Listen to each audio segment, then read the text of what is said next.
Friends, welcome back to my channel Aruna logs Kannada ಚಾನಲ್ಗೆ ಸ್ವಾಗತ. Friends, ಇವತ್ತಿನ ಈ ರೆಸಿಪಿಯಲ್ಲಿ ರಾಗಿ ಮುದ್ದೆ ಮತ್ತು ಸೊಪ್ಪಿನ ಸಾಂಬಾರು ಮಾಡೋದು ತೋರಿಸ್ತಾ ಇದ್ದೀನಿ. ಬನ್ನಿ.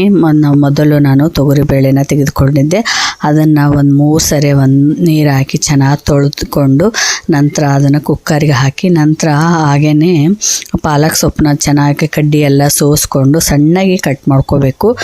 ಸಣ್ಣಗೆ ಕಟ್ ಮಾಡ್ಕೊಂಡ್ರೆ ಸಾಂಬಾರಂತೂ ತುಂಬ ಟೇಸ್ಟ್ ಆಗುತ್ತೆ. ಹಾಗಾಗಿ ಒಬ್ಬೊಬ್ಬರು ಒಂದೊಂದು ಇಂಚಿನಷ್ಟು ಕೈಲಿಂದನೇ ಅರಿತಾ ಇರ್ತಾರೆ. ನಾನು ಚಾಕುದಿಂದನೇ ಅದನ್ನು ಕಟ್ ಮಾಡ್ಕೊತೀನಿ.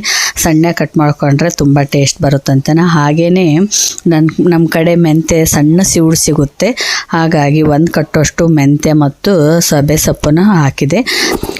2 ಟೊಮೊಟೊನ ರಸಭರಿತವಾಗಿರುವಂಥ ಟೊಮೊಟೊನ ಹಾಕ್ತದೆ. ಇದೇನು ಹುಳಿ ಇಲ್ಲ, ಹೈಬ್ರಿಡ್ ಟೊಮೊಟೊ ಇದು. ಓಕೆ, ಇವಾಗ 2 4ರಿಂದ 5 ಭಾಗ ಮಾಡಿ ಅವನ್ನ ಸಣ್ಣಾಗಿ ಹೆಚ್ಚುತ್ತಾ ಇದ್ದೀನಿ. ಮತ್ತು 8 ಮೆಣಸಿನಕಾಯಿನ ತೊಗೊಂಡೆ. ಹಸಿಮೆಣಸಿನ್ಕಾಯಿ ನಾವು 4 ಜನ ಇರ್ತೀವಿ, ಹಾಗಾಗಿ ನಮಗೆ 8 ಮೆಣಸಿನ್ಕಾಯಿ ಸಾಕಾಗುತ್ತೆ.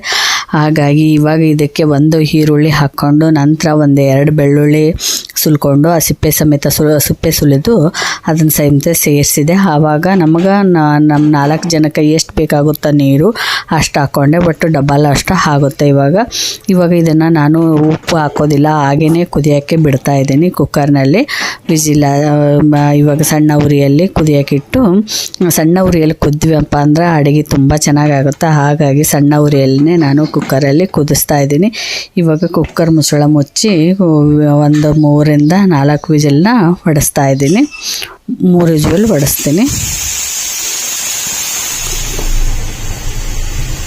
Hi, hello friends, welcome back to my channel Aruna logs Kannada ಚಾನಲ್ಗೆ ಸ್ವಾಗತ. ಫ್ರೆಂಡ್ಸ್, ಇವತ್ತು ನಾನು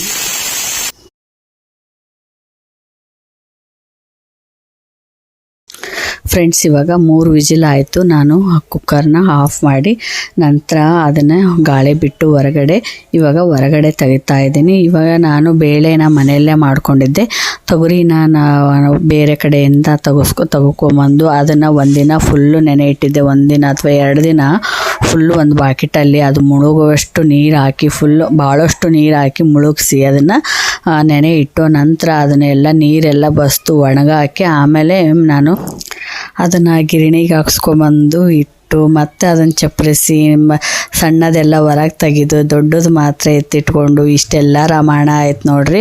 ಒಂದು ಬೇಳೆದು ಇಷ್ಟೆಲ್ಲ ಗಿರಣಿಗೆ ಹಾಕ್ಸ್ಕೊಂಬರೋದ್ರೊಳಗೆ ಇಷ್ಟ ಆಗುತ್ತೆ. ಬಟ್ ಟೇಸ್ಟ್ ಅಂತೂ ತುಂಬ ಚೆನ್ನಾಗಾಗುತ್ತೆ. ಬೇಳೆನೇ ನಾವು ಮನೆಯಲ್ಲೇ ಮಾಡ್ಕೊಂಡ್ವಪ್ಪ ಅಂತಂದರೆ ಅಂಗಡಿಯಲ್ಲಿ ತೊಗೊಂಬರ್ತೀವಲ್ಲ ಅದೆಲ್ಲ ಭಾಳ ಇದಾಗುತ್ತೆ. ಅದರಲ್ಲಿ ಪೌಷ್ಟಿಕಾಂಶ ಇರೋದಿಲ್ಲ. ಎಲ್ಲ ಸಿಪ್ಪೆ ಸಮೇತ ಪಾಲಿಸ್ ಎಲ್ಲ ಮಾಡಿಬಿಟ್ಟಿರ್ತಾರಲ್ಲ. ಹಾಗಾಗಿ ನನಗೆ ಅದು ಪಾಲಿಸ್ ಮಾಡಿರೋವಂಥ ಬೇಳೆ ಇಷ್ಟನೇ ಆಗೋದಿಲ್ಲ. ಮನೆಯಲ್ಲೇ ನಾನು ಈ ಥರ ಮಾಡ್ಕೊತಾ ಇರ್ತೀನಿ. ಇಲ್ಲಾಂದ್ರೆ ಅಮ್ಮಾದರೂ ಮಾಡಿಕೊಡ್ತಿರ್ತಾರೆ. ಇಲ್ಲಾಂದರೆ ನಾನೇ ಎಲ್ಲಾದರೂ ತೊಗರಿ ಕಾಳು ತೊಗೊಂಡು ಬಂದು ಈ ಥರ ಎಲ್ಲ ನೆನೆ ಇಟ್ಟು ಅದನ್ನು ನಮ್ಮ ಮನೆ ಹತ್ರ ಗಿರಣಿ ಇದೆ, ಹಾಗಾಗಿ ಹೋಗಿ ಗಿರಣಿಗೆ ಹಾಕ್ಸ್ಕೊಂಬರ್ತೀನಿ. ಓಕೆನಾ. ಇವಾಗ ಎಲ್ಲ ಚೆನ್ನಾಗಿ ಕುದ್ದಿತ್ತು ಅದು. ಆಮೇಲೆ ನಂತರ ಇವಾಗ ಮ್ಯಾಶ್ ಮಾಡ್ತಾಯಿದ್ದೀನಿ.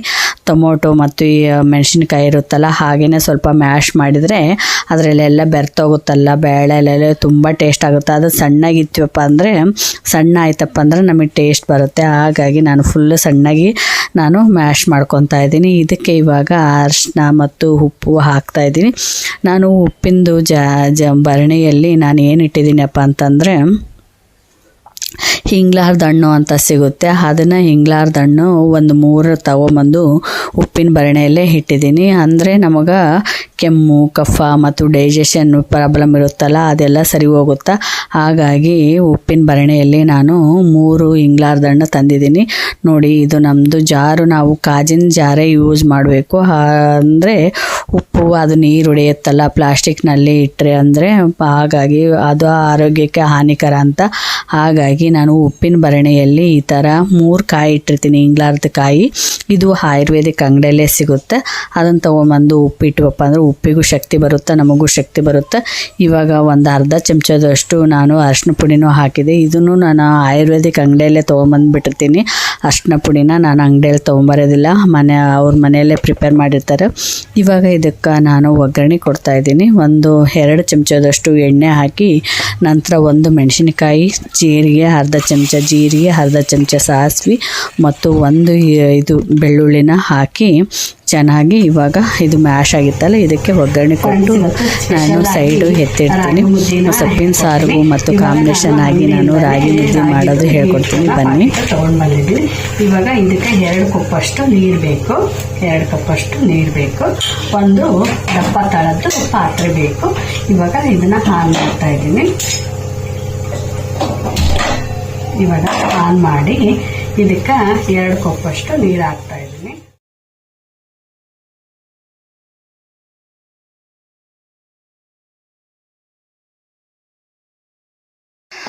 ಫ್ರೆಂಡ್ಸ್, ರಾಗಿ ಮುದ್ದೆ ಮಾಡೋದಂತೂ ತುಂಬ ಈಸಿ. ಇವಾಗ ನಾನು 2 ಕಪ್ಪಷ್ಟು ನೀರನ್ನ ಕುದಿಯೋಕೆ ಇಟ್ಟಿದ್ದೀನಿ. ನಂತರ 1 ಕಪ್ಪಷ್ಟು ರಾಗಿ ಹಿಟ್ಟು ತೊಗೊತಿದ್ದೀನಿ. ಡಬ್ಬಲ್ಲು ನೀರು ತೊಗೋಬೇಕು. ಒಂದು ಸಿಂಗಲ್ಲು ನಾವು ಹಿಟ್ಟು ತೊಗೊತೀವಿ. ನಾವು 4 ಜನ ಇದ್ದೀವಲ್ವ, ಇಷ್ಟು ಸಾಕಾಗುತ್ತೆ. ನಂತರ ಇದಕ್ಕೆ ಟೇಸ್ಟಿಗೆ ತಕ್ಕಷ್ಟು ಒಂದು ಅರ್ಧ ಚಮಚದಷ್ಟು ಉಪ್ಪು ಹಾಕಿದ್ದೀನಿ. ಇವಾಗ ತುಪ್ಪನೂ ಹಾಕ್ತಾಯಿದ್ದೀನಿ. ತುಪ್ಪ ಹಾಕಿದ್ವಪ್ಪ ಅಂತಂದರೆ ಗಂಟಾಗೋದಿಲ್ಲ. ಹಾಗಾಗಿ ಮುದ್ದೆ ನಾವು ಮಾಡ್ತಿದ್ದೀವಪ್ಪ, ಗಂಟಾಗ್ತಿದೆ, ನಾವು ಇವಾಗ ಹೊಸ್ದಾಗಿ ಮುದ್ದೆ ಕಲಿತಾ ಇದ್ದೀವಪ್ಪ ಅಂತಂದರೆ 1 ಚಮಚದಷ್ಟು ತುಪ್ಪ ಹಾಕಿ ಚೆನ್ನಾಗಿ ಕುದಿಯೋಕೆ ಬಿಡಿ. ಫ್ರೆಂಡ್ಸ್, ಇದು ತುಪ್ಪ ಸೀಕ್ರೆಟ್ ಅನಿಸುತ್ತೆ ಮುದ್ದೆ ಚೆನ್ನಾಗಿ ಬರೋದಕ್ಕೆ. ನೀವು ಮನೆಯಲ್ಲಿ ನೋಡಿ ಟ್ರೈ ಮಾಡಿ ಒಂದ್ಸರಿ. ತುಪ್ಪ ಹಾಕಿ ತುಂಬ ಗಂಟೆ ಹೊರೋದಿಲ್ಲ. ಇವಾಗ ನೀರು ಕುದ್ದತ್ತೇನಿಲ್ಲ ಅನ್ನೋಕ್ಕೆ ಸ್ವಲ್ಪ ಹಿಟ್ಟು ಹಾಕಿದ್ದೀನಿ. ಅದು ಕುದ್ದಿದ ನಂತರ ನಾನು ಇವಾಗ 1 ಬಟ್ಲಷ್ಟು ಹೊರಗೆ ಎತ್ತಿಟ್ಕೊಂಡಿದ್ನಲ್ಲ ಹಿಟ್ಟು ಹಾಗೇ ಹಾಕಿ ಇದನ್ನು ಒಂದು ಪ್ಲೇಟ್ ಮುಚ್ಚಿ ಒಂದು 2 ರಿಂದ 5 ನಿಮಿಷ ಹಾಗೇ ಇಡ್ತಾಯಿದ್ದೀನಿ. ಪ್ಲೇಟ್ ಮುಚ್ಚಿ ನಾವು ಹಿಂದೆನೇ ಕೈ ಆಡಿಸ್ಬಾರ್ದು, ಆವಾಗ ಗಂಟಾಗುತ್ತೆ. ಈ ಥರ ನಾವು ಉಗೆಗೆ ಅದು ಬೇಯಬೇಕು. ಉಗ ಇರುತ್ತಲ್ಲ, ಅದು ಚೆನ್ನಾಗಿ ಬೇಯುತ್ತೆ ಹಿಟ್ಟೆಲ್ಲ.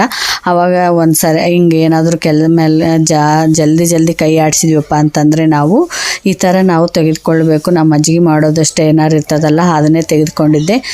ಅದರಿಂದನೇ ಚೆನ್ನಾಗಿ ನಾವು ಫಾಸ್ಟಾಗಿ ಕೈ ಆಡಿಸ್ಬೇಕು. 1 ಗಂಟೆ ಆಗೋದೇ ಇಲ್ಲ. ನಂತರ ಸ್ಟ್ರೈನರ್ ಇಲ್ಲಪ್ಪ ಅಂತಂದರೆ ನಾವು ಚಪಾತಿ ಮಾಡ್ತೀವಲ್ವ, ಅದರಿಂದ ಸಹಿತ ನಾವು ಕೈ ಆಡಿಸ್ಬೋದು. ಬನ್ನಿ, ಅದನ್ನು ತೋರಿಸ್ತೀನಿ ಚಪಾತಿ ಮಾಡೋದ್ರಿಂದ ಯಾವ ಥರ ಮಾಡ್ಬೋದು ಅಂತಂದು.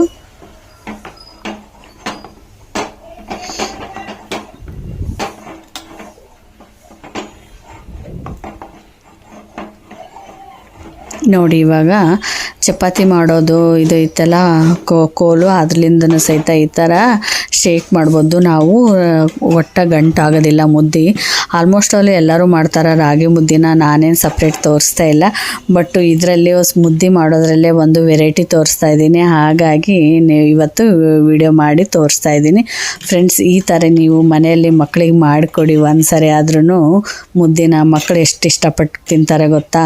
ಇವಾಗ ನೋಡಿ, ನಾವು ನಾರ್ಮಲಾಗಿ ಮುದ್ದೆ ಮಾಡ್ತೀವಪ್ಪ ಅಂತಂದರೆ ಒಂದು ದೊಡ್ಡ ಚಮಚಲೆದಷ್ಟು ತೆಗೆದುಕೊಂಡು ಚೆನ್ನಾಗಿ ನಾದ್ಕೊಂಡು ಅದನ್ನು ತಟ್ಟಿಗೆ ಹಾಕಿ ಕೊಟ್ಬಿಡ್ತೀವಿ. ಬಟ್ಟು ನಾನು ಮಾಡೋ ರೀತಿ ಈ ಥರ ಅಲ್ಲ ಫ್ರೆಂಡ್ಸ್. ಇವತ್ತು ನಾನು ರಾಗಿ ಮುದ್ದೆ ಸೊಪ್ಪಿನ ಸಾರು ಮಾಡೋದು ನಿಮ್ಗೆ ಏನಾದರೂ ಇಷ್ಟ ಆಗ್ತಿದೆಯಪ್ಪ ಅಂತಂದರೆ ಪ್ಲೀಸ್ ಒಂದು ಲೈಕ್ ಕೊಡ್ಬೋದಲ್ವಾ. ಹಾಗೆ ಸಬ್ಸ್ಕ್ರೈಬ್ ಮಾಡಲಾರ್ದವರು ಸಹಿತ ಸಬ್ಸ್ಕ್ರೈಬ್ ಮಾಡಿ. ನೋಡಿ, ನಾವು ಈ ಥರ ಮಾಡಿಕೊಂಡು ತಿಂದ್ಬಿಡ್ತೀವಿ ಮುದ್ದಿನ. ಬಟ್ ಇವಾಗ ಸಣ್ಣ ಮಕ್ಕಳು ಯಾರೂ ಇಷ್ಟಪಡೋದಿಲ್ಲಲ್ಲ, ಆಗ ಈ ಥರ ಒಂದು ಸಣ್ಣದಾಗಿ ನಮಗೆ ನಿಂಬೆಹಣ್ಣಿನ ಗಾತ್ರದಷ್ಟು ಮಾಡಿ ಸೈಡ್ ಎತ್ತಿಟ್ಕೊಳ್ಳಿ.